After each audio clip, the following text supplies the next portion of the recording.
In today's video, I'm going to teach you how to place limit orders using the position tools on TradingView. By the end, you'll understand how to map out a trade directly on your chart and then translate that plan into a precise limit order with a clear take profit and stop loss. First, open TradingView and load the chart you're analyzing. On the left toolbar, select the long position tool. This is a planning tool that helps you visualize a potential long setup.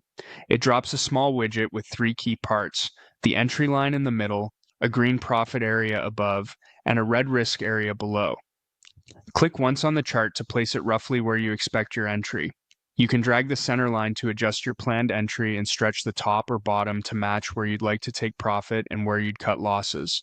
This visual makes your risk to reward instantly clear. If you're considering a bearish setup instead, choose the short position tool on the left panel. Click on the chart to add it in the area you're planning to short.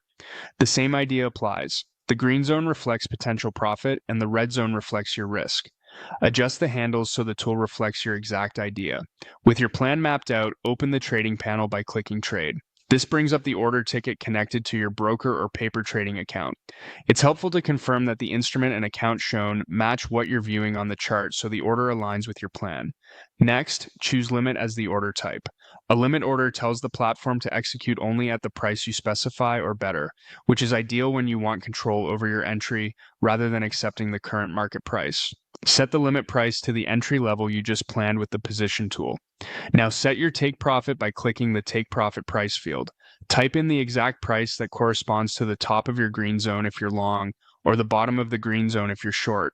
This locks in your intended target automatically if price reaches it.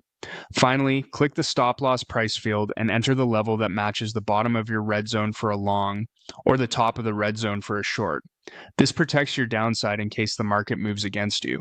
As you set these values, make sure the risk to reward shown in your position tool still matches the numbers you've entered, so your order ticket faithfully reflects your plan. That's it. Your limit order is now structured around a clear visual plan using TradingView's position tools.